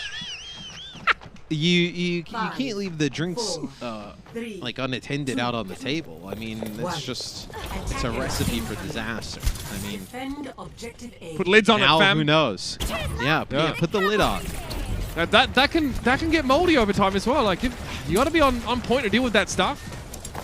The Shock have called the unpause though, Matthew, and what? That's a filthy dynamite skewed also with the biter grenade at the same timing. That's yikes! That's hurt. That hurts, man. This On's already up to 30% on this ultimate. You see, hits a shot there on the shoot, scares him off a little bit. So you do have the dive going to the high ground for the Gladiators, but Ons is already on the other side of the map, so it creates a different sightline for himself already. Dynamite is really annoying for Ana and Brigitte to deal with, by the way. Ana doesn't want to have to waste a nade on herself. And Brig only has a certain amount of health packs. If you're getting poked down, you can't give repair packs to everyone who's burning. It's actually a real pain in the neck. An's trying to get away from Muse here. Desperately, you can see his team trying to keep him alive. They trade for Skewed here, but Muse is still free to go about his business. Violet knocked him away and now has the shield bash for safety. Space just jumps on in and gets rid of Smurf here. This is looking shaky for San Francisco, but Twilight has built his nano. He needs to stay alive, though, and Choi needs to protect him. He can't. Yeah, I mean, this is such a hard situation. Like, how do you keep him alive during that? Glister trying to turn it. You have Choi still here as well as he gets demacked. As Glister's gonna just try and make it out with his life for a split second there. But, you know, Ons has to use his coach gun there to knock back the Tracer, but then when the Nano Winston comes through, doesn't have many options. Just kind of has to go down to the low ground and hope his teammates can keep him up. Yeah, Twilight was pumping him as well. You could see his health bar struggling. That's just too much damage to deal with. Skewed, nice whip shot there. It's going to force Smurf away and make him a very easy sleep target because he's just sort of floating down in midair. So sure, Smurf gets to stop the cap, but he doesn't really get to do anything else. The rest of the Gladiators now can make their way in, and Smurf has to use Primal here, I'd say, or does he just save it? Yeah, he just saves it. He knows it's done. Yeah, not turning that. Really nice dive there from the Gladiators. They realized what they needed to do. Ons does relocate to the other high ground, which is the right play. Kevster just in position and gets in position quick to capitalize on it. No changes for San Francisco here. They'll keep trying to get value out of this Ashe. And Ans is just really trying to keep heads down on the side of the Gladiators. Smurf dives in again, whip shot. Skewed is very good at shutting Smurf down so far. That's 4 players hit with the EMP and a body grenade to follow it up. Can't be good. Violet somehow stays alive in rally. Smurf has primal, but's forced to hold onto it for now. And now he pops it. Muse with a nano boost here, looking... I mean, it's a tough one to get rid of Violet here. He'll settle for creating space. And that self-destruct was a little bit hard to track. Smurf finds 2 with a knockoff, and that environmental kill is a big pressure relief for San Francisco. Absolutely, especially with an EMP that comes through during that fight. So you do get 1 tick if you're the Gladiators. You're not really close to anything super impactful, though. So you're, a fight or 2 away. It's a nice spot by Choi Oben there. A fight or 2 away from being able to really make a case for taking the point. This is beautiful juggling there by... look at how far away Shu was from the edge. And Smurf just perfectly knocks him all the way close to it. Well, again, there's knockback from the landing from jump pack and then the prime. Oh, that was... Did you see that whip shot there from Skew? Yeah, every time. Every single time, Matt. That 3 times in a row, Smurf's engage has been shut down. And then use a nano there. Yeah, that's also the second time that it's been a nano dive that gets shut down. Guy's insane. Space is Stark. Could be an issue, but his healers are close by, and he finds Glister. That is not easy to do. He just turns on a dime and blows the Tracer up.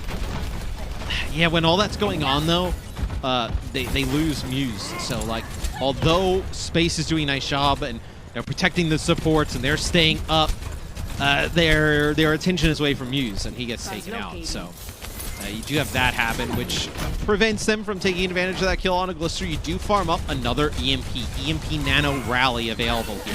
Oh, Birdwing detected briefly. Okay, he still goes. Yeah, translocates up. He EMPs first. So strange. Still, though, worked out. Smurf is down. Kevs is well and truly amongst the pigeons now. And the Pulse Bomb is going to secure the D-Mech on Choi.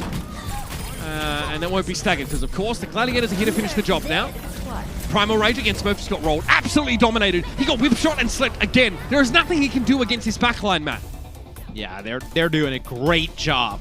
And Smurf is like one of the best Winstons in the league. You remember how terrifying he was last year. As we do have a call for a pause here from Twilight. So I'm telling you, that water, it's infiltrated their peripherals, Matt. Another pause from the shot. Let's see if we can find out what's going on. Don't really see from any of the players' POVs what the issue is.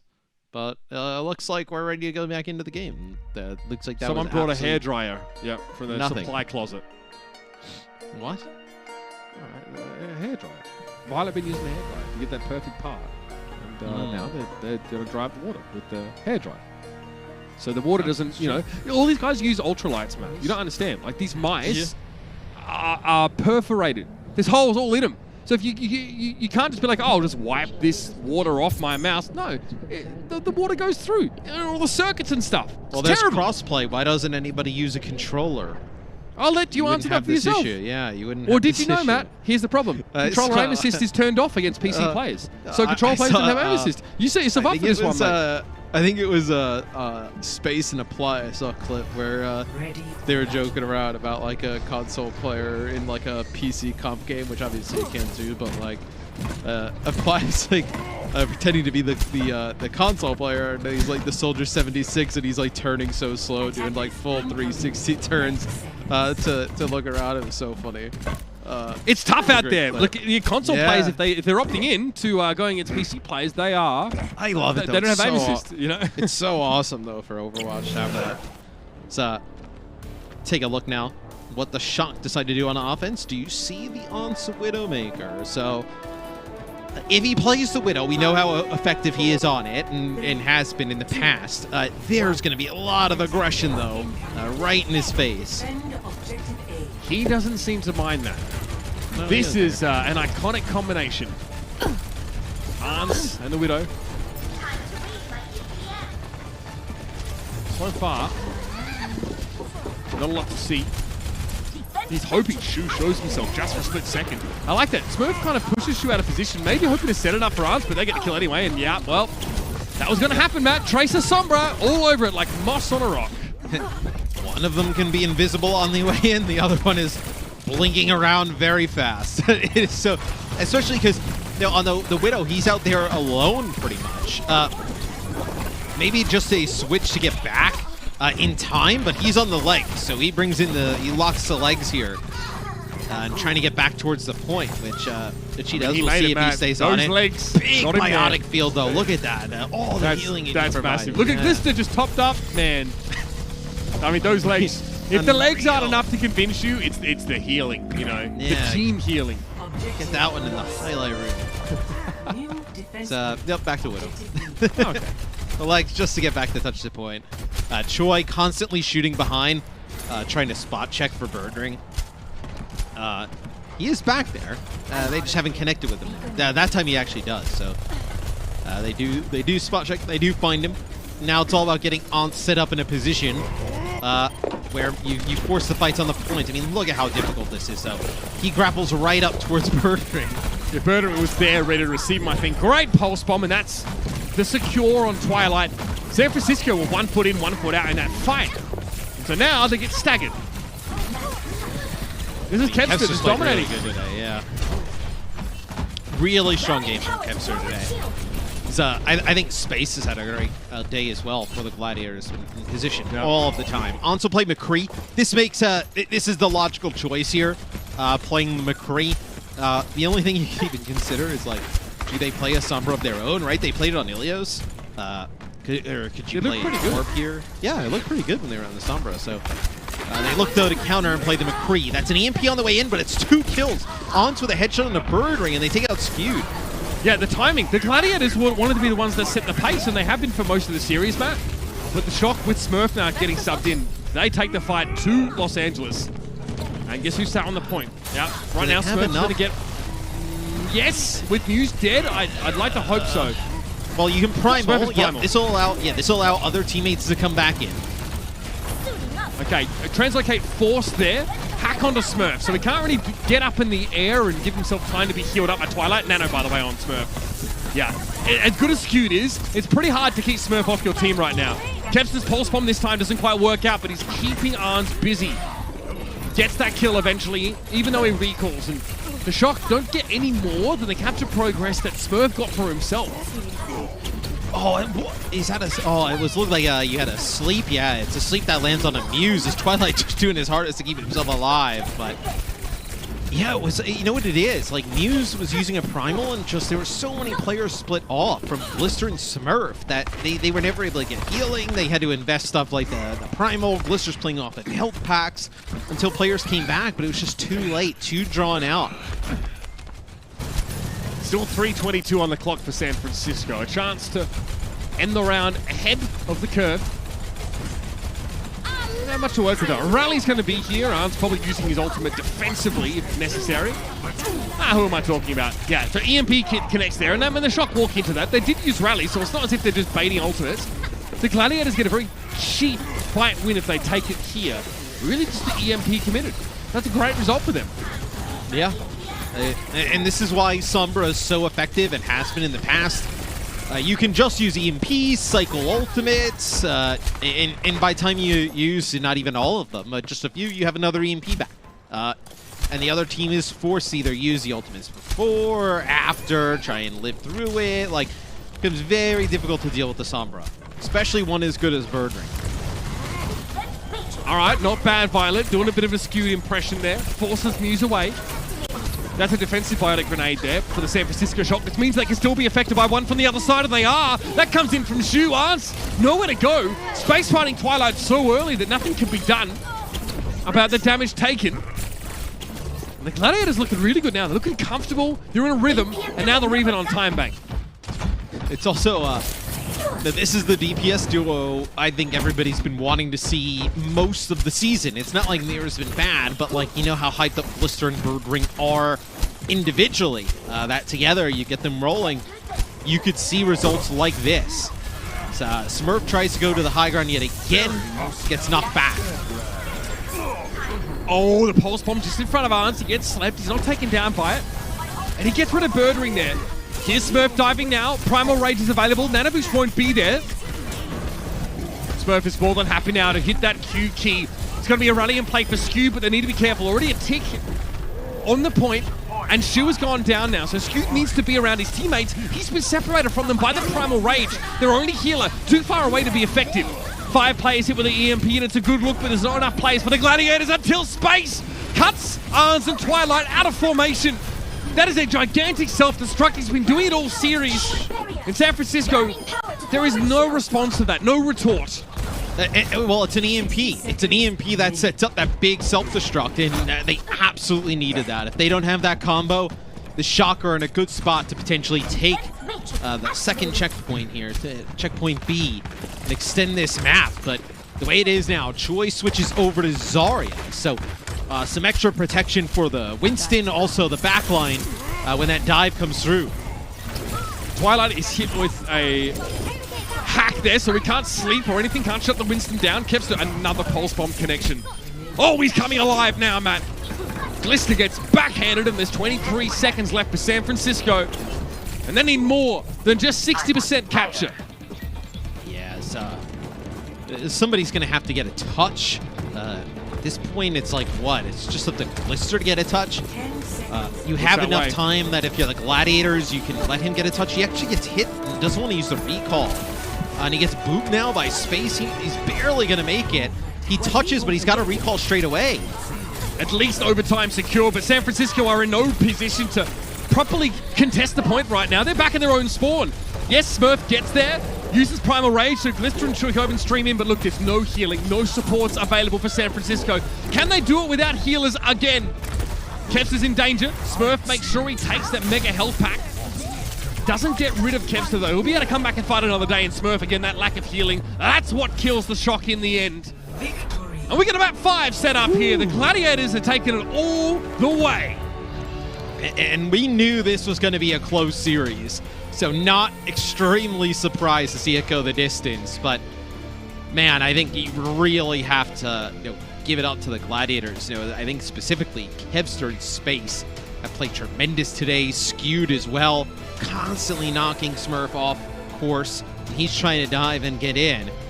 And it looks like with the way the Shock players, you see people moving in and out of the webcams, it looks like potentially we have some more subs. So do they go back to that lineup that they won the 2 maps with? Do they bring back in Super? Do you bring back in Nero and FD God?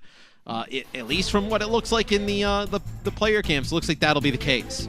Bear in mind, Matt, it's going to be Control coming up in this next map, so a little bit of a different flavor here. Well, I don't know if that Ryan comp's really going to be enough, but stick around. We're going to figure it out either way, ladies and gentlemen. It's a California clash going to 5. Don't go anywhere.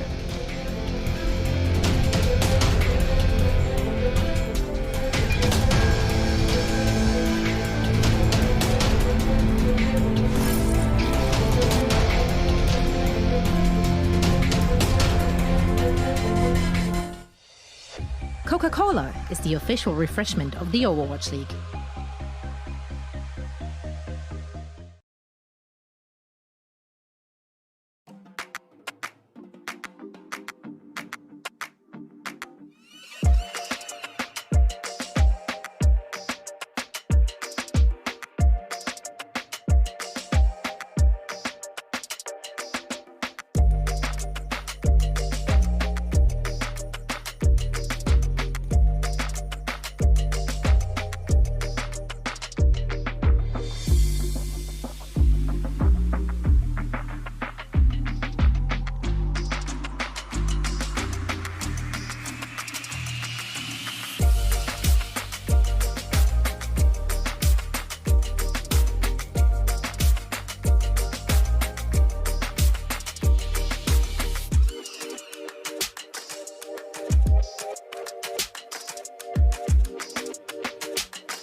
Well, I'm pretty sure, ladies and gentlemen, you don't need me to tell you that this was how it was meant to be. A Map 5 banger is what we get here between the Gladiators and the San Francisco Shock. Two teams very close together in overall season standings. And I think you mentioned it, Matt. You know, our top 3 teams from NA go straight through to the playoffs here. So a strong regular season performance within this region is absolutely paramount. And both of these teams, they're gunning for that spot at the end of the year. Absolutely. And the Shock at 7-1 and the Gladiators at 6-2 currently. Have 7 and 6 points, league points, respectively, as you see the subs coming in. We'll talk about that in a second. Now, the Gladiators win this match. They tie them. They also put the Shock's record at a 1-1 for the Summer Showdown. Makes it even harder for them to get to Hawaii to earn extra points. So this match is huge for the Gladiators. For the Shock, it just puts a little bit of a cushion between them and everybody else. And they go back to that lineup that worked on Kings Row and worked on Junkertown. So they'll bring in FD God, they'll bring in Nero and Glister. Potentially you see some Torbjorn again here on Lijiang Tower. In the Gladiators, they go back to bringing in the lineup that included the Doomfist. So Miro is playing a lot of the Doomfist. You had Moth and the Lucio, and Shu moves over and you'll play, a lot of Ana still. So I think you're going to see a lot of what we saw in Kings Row and Junkertown here in this final match. Yeah, I mean, Matt, it's the final showdown between the two best looks we've seen from either team. Now, in fairness, Kevster went like 36 eliminations and 1 death in that previous map, so you could argue that him on Tracer has been the bright spot for the Gladiators. But the Doomfist of Mira specifically caused San Francisco a ton of headaches earlier on in this series. And San Francisco go with a composition that we didn't see in map number 1. This is a different look for them. We saw, on Ilios. I know it's a long way to go back now, but it was, Arns on the Sombra. We saw them obviously playing Smurf, and that's not the case here. I will say, if I'm the Gladiators, and I just saw Kevster play like that, I'm putting him in the ice bar. I'd have a hard time telling him to get up from his PC to have somebody else come in. I mean, he was playing my turn on the Xbox. he was playing on he was playing sick on Volskaya, man. I mean, to take him out, it's kind of a tough one. But we'll see them come out on the Doom, like I mentioned, Doom Sombra, and then the Shock, they'll play the Torbjorn, which Nero came in to do on Kings Row, and they used on Junkertown. So the 2 maps the Shock was able to win. Oh my God! Well, I believe San Francisco... Does he have access to the kill feed? I'm just screaming, by the way. I believe San Francisco have been acquainted with this particular player, Matthew. It hurts when it comes back at you. Live and die by the sword, ladies and gentlemen.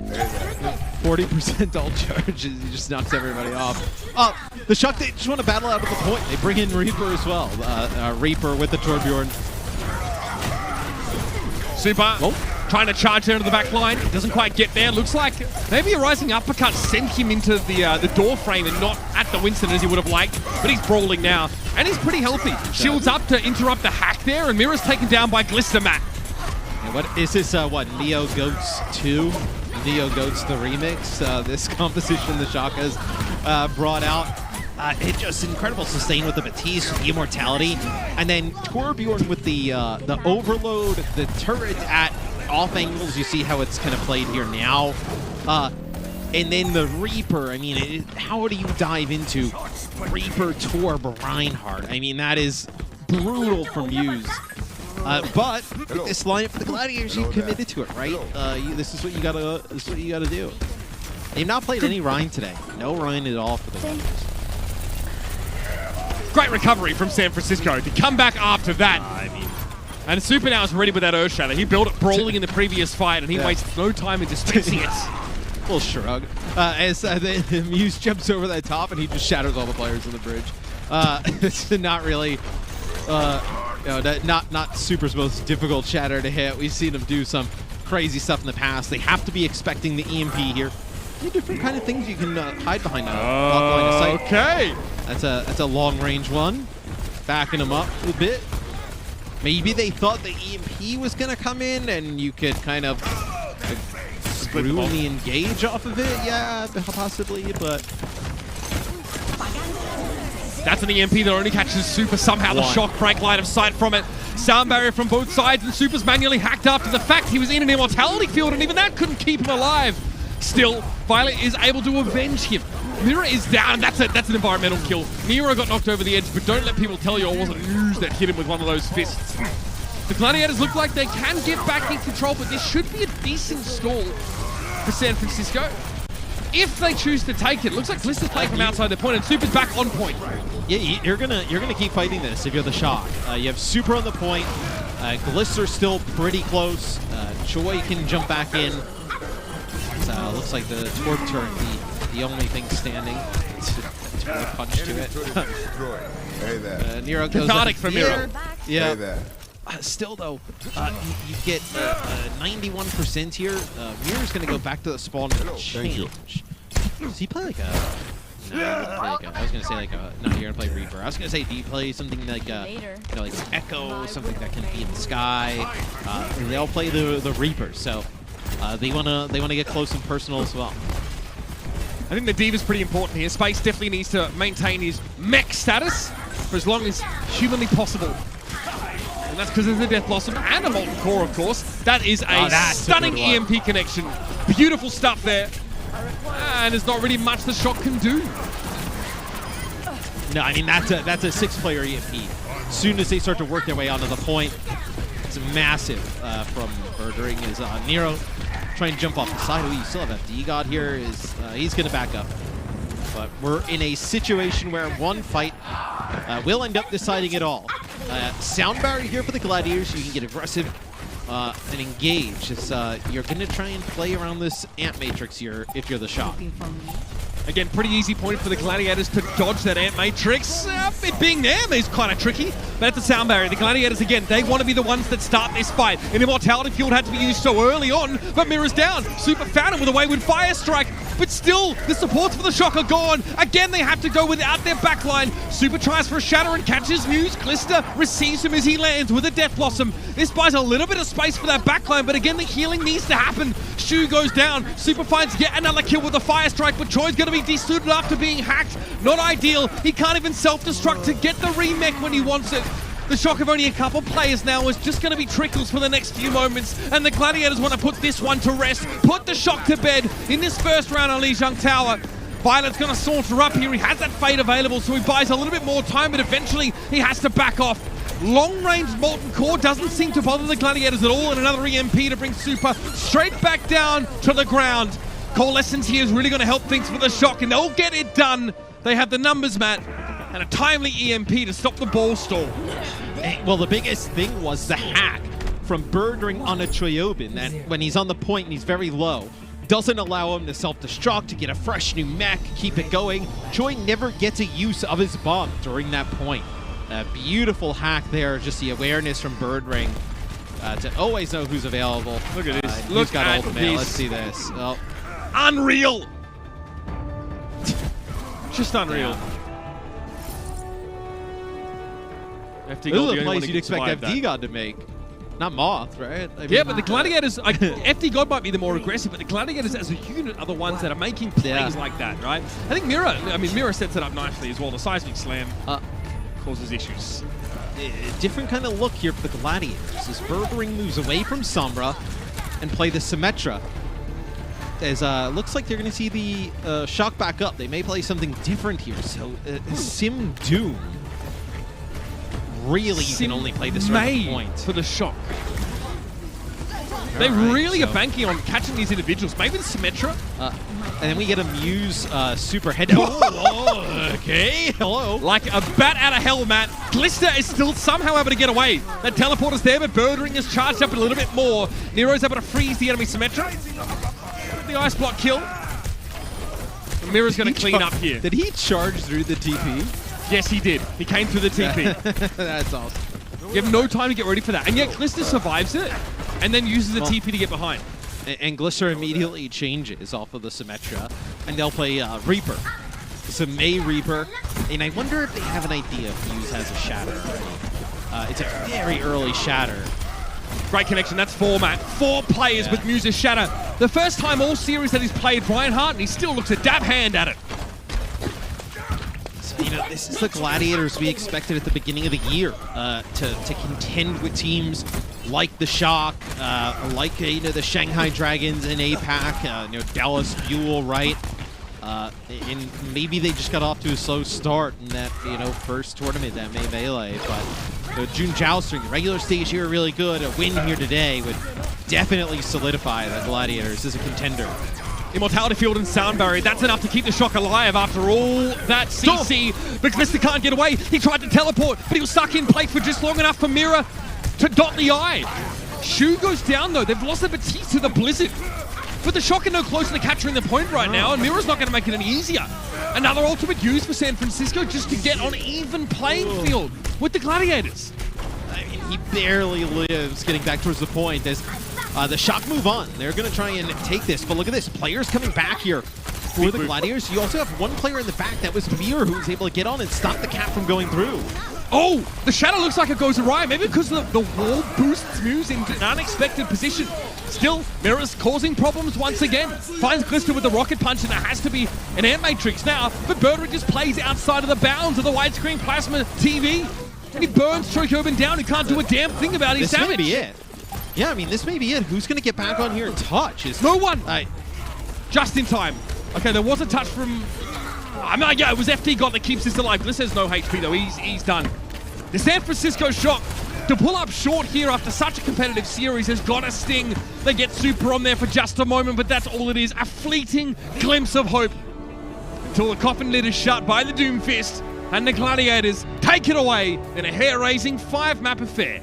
Oh, it's a big way to bounce back from the Gladiators, though, right? They win that map number 1, and then the next 2 games, the Shock look to have figured it out, right? When they were playing that Sombra with the Doomfist, they, you know, brought out a Torbjorn, a McCree of their own, and towards the end, though, they just kind of had their number with that composition. They also kind of threw some other wrinkles in the mix here in this final control map.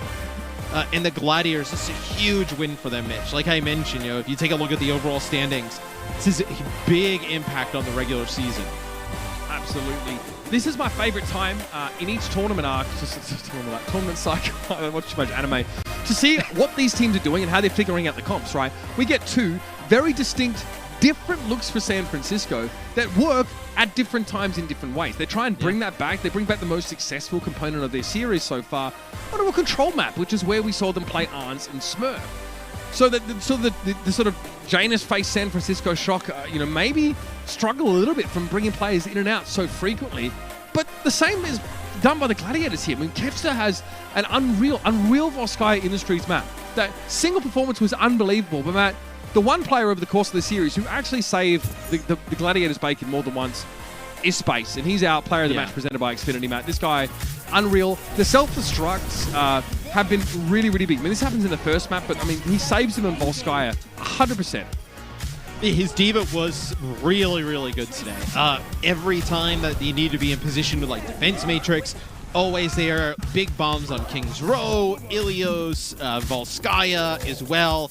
And did an excellent job protecting the support line. You know, the dive was so aggressive from the Gladiators that you saw at times the Shock struggle with it. We saw, you know, Twilight, Violet, FD God have a lot of pressure put on them by like the Kevsters of the world and Mir. And whenever the push would come through from the Shock, it was Space being able to do a nice job keeping his supports up. Definitely up there in terms of our Diva ranks in the overall season, and today he had himself a hell of a game against a rival. And something that maybe is not as evident, maybe from the statistics or from what you remember, is how effective Space was at shutting Glister down on the Tracer.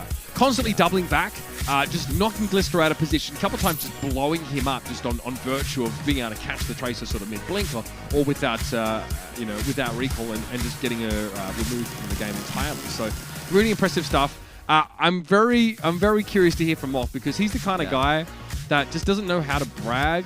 And I think he's earned bragging rights after that last map. So, Matt, let's go to a quick break. And when we come back, we're going to hear from Moth. Obviously, getting a victory against his old team must feel good. And a great start to the Summer Showdown for the Gladiators.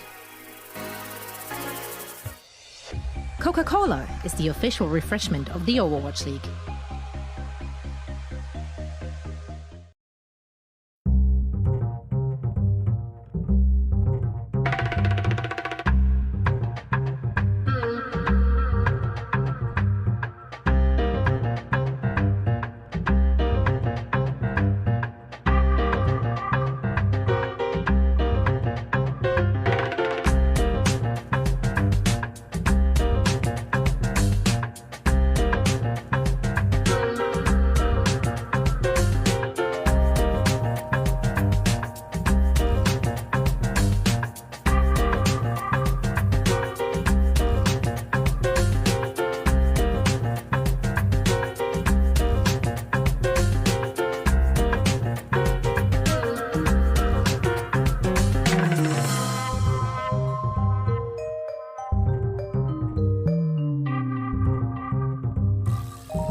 Moth from LA Gladiators. Congratulations on the win today. Hi, Moth. Sorry, someone told me that I was muted, so that I got a little, a little confused. But hey, I'm okay. All right. Well, again, big congratulations. How are you feeling? I'm feeling great. Yeah, that was a really exciting match. It really was, and before your match, they played the whole piece, your trash talk piece with the San Francisco Shock, and you said no ons and no ons means no wins, but that wasn't true. You guys still won with ons in for the San Francisco Shock. So big congratulations to you guys. Were you surprised at all at how this whole series played out, looking at the composition and like the general approach that the San Francisco Shock used? Yeah, a little bit. Their Ryan Torb comp kind of threw us for a loop a little bit on Hangzhou and Junkertown. Nero was really popping up on Torb, and that made us struggle a lot. Okay. All right. Well, I mean, since we're talking a little bit about composition, I want to go straight into the second question, which is, a lot of teams are trying out different stuff because this is the first week of the Summer Showdown. What are your personal expectations on the meta and the Summer Showdown in general? It's really hard to say. The meta is usually kind of variable at the start of the new tournament, so we'll have to wait and see what comps come out on top. What do you think is going to come up? Just random guess. Anything? Nope. I don't know. Really don't know what's going to be best. It's hard to tell. All right. Well, I mean, thank you so much, Moth, for at least trying. Thank you so much, and again, big congratulations on your win, and hope to talk to you again soon. Thank you. All right. Thank you. Let's head back to the desk. Thank you so much, Danny. Thank you so much, Moth. Congrats, of course, to the Gladiators. And yeah, Danny, you tried your best. I did. I respect the hustle. But I like it. Like a lot of other players would have just been like, here is a random guess, and Moth was just playing it safe. Right. Doesn't want to be wrong. Yeah, it's better than saying something like. I can't relate to that. We rejoice when we're wrong, right, Danny? Now, the battle for California did not disappoint, I dare say. The Gladiators and the Shock went blow for blow, but it was the Gladiators who came out on top at the very end. And the battle started actually with some spicy pre-match banter in the chat.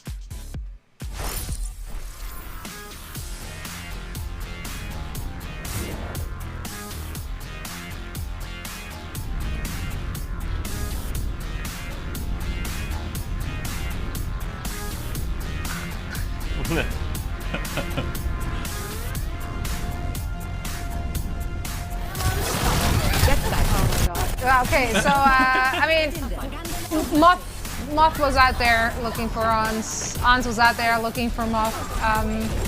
Get a room, you guys. But also, it was a great match. Honestly, it did go back and forth quite a bit, and I think both teams and a lot of individuals had some amazing performance. I think Kevster was absolutely phenomenal, and I can't help but feeling bad for Glister as he now has to backfill that Tracer role, which they did need in some of those maps.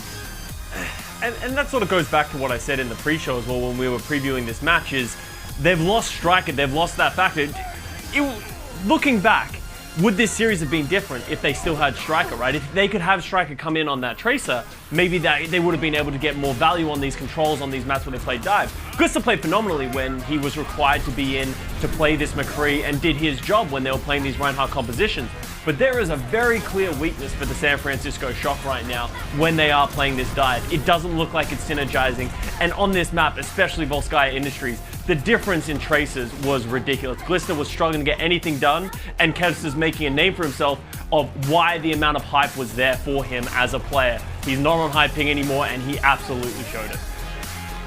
On the opposite end, like the way I'm approaching this map is this doesn't really matter for the San Francisco Shock, quite honestly, because this is a new team now with Ans. This is a major change, like Custer is highlighting. So much so that you could even think like, yeah, what would happen if Striker was in this match? That's a legitimate question, but I think that doesn't matter for the San Francisco Shock now, because Ans just came in this past week. It's gonna be a big shift to the way your team works and what he plays around. How can you make sure that Ans continues to get these first kills that benefited the Shock so greatly last season? In my eyes, this loss against the Gladiators in Stage 3, the first match of Stage 3, It's like when the Shock loses the first match of the season all over again. But it's mid-season, because really in my eyes, it's just one of those losses, okay? The Gladiators, they have figured their team out. They have figured out their team identity. Kevster is now in the mix. They have a fantastic DPS duo. For the Shock, they're still figuring things out. But okay, they have their eyes on the trophy. That's what matters to them. They want a 3-peat. They're looking for the championship. And so maybe in the long run, Ans will be the better of the two. For now, Glister is struggling on that Tracer, and that's a big problem. But if you are the Shock, you don't really care about this loss because you want to win the big prize money come the end of the season, Zoe.